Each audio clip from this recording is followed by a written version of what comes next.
Episode 99 प्यार भरी टकरार। रात के करीब 2 बजे अनन्या हड़बड़ाकर उठकर बैठ गई। उसका पूरा बदन पसीने से तरबतर हो गया था। चेहरे पर आए पसीने को हाथ से हटाते हुए वो बोली, आज फिर वही सपना। क्यों मैं उस रात को नहीं भूल पा रही? क्यों आज भी वो कमरा मुझे उन जल्लादों से भरा हुआ नजर आता है? आखिर कब तक उस रात का हादसा बुरा ख्वाब बनकर मुझे परेशान करता रहेगा?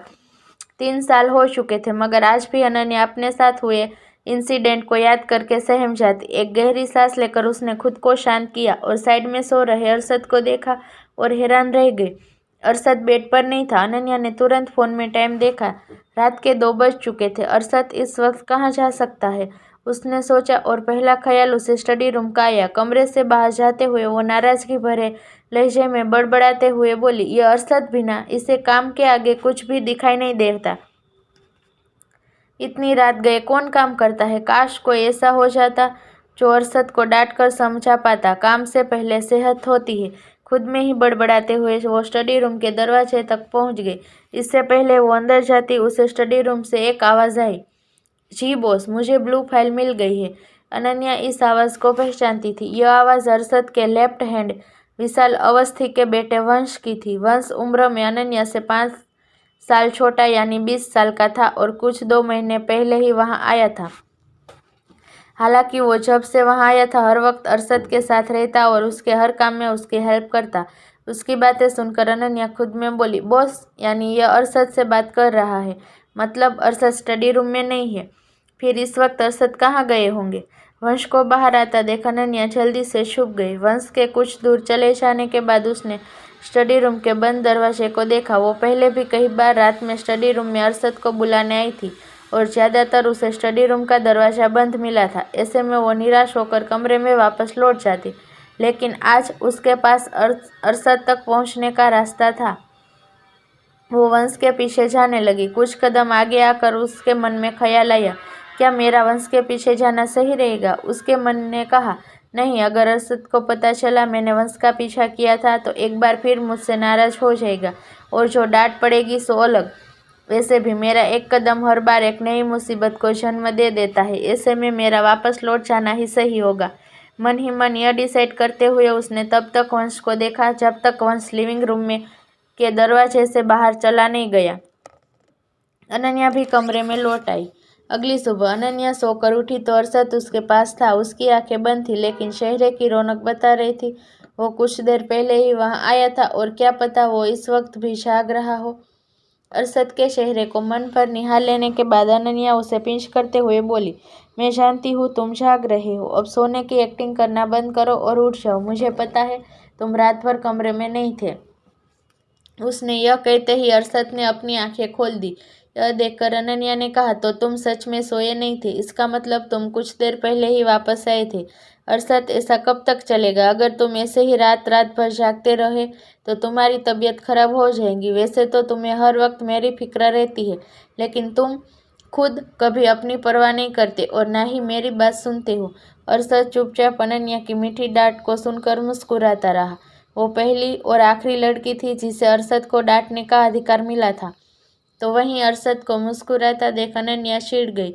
तुम मेरी बात सुन भी रहे हो? उसने गंभीरता से पूछा और फिर बिना अरशद के जवाब सुने आगे बोल पड़ी, मैं भी तुमसे कुछ पूछ रही हूँ, जबकि मैं जानती हूँ तुम मेरी बात कभी नहीं सुनते, बस अपनी मनमानी कर।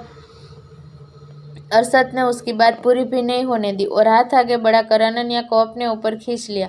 अरशद, तुम? अनन्या ने आंखें सिकुड़ ली। वो शायद थोड़ी ज्यादा ही नाराज हो गई थी। इस बात को ध्यान में रखते हुए अरशद ने उसके होठों को अपने होठों से बंद कर दिया। एक लंबी पैशनेट किस के बाद वो अनन्या के होठों को रिलीज करते हुए बोला, तो अब बोलो, क्या बोलना है तुम्हें?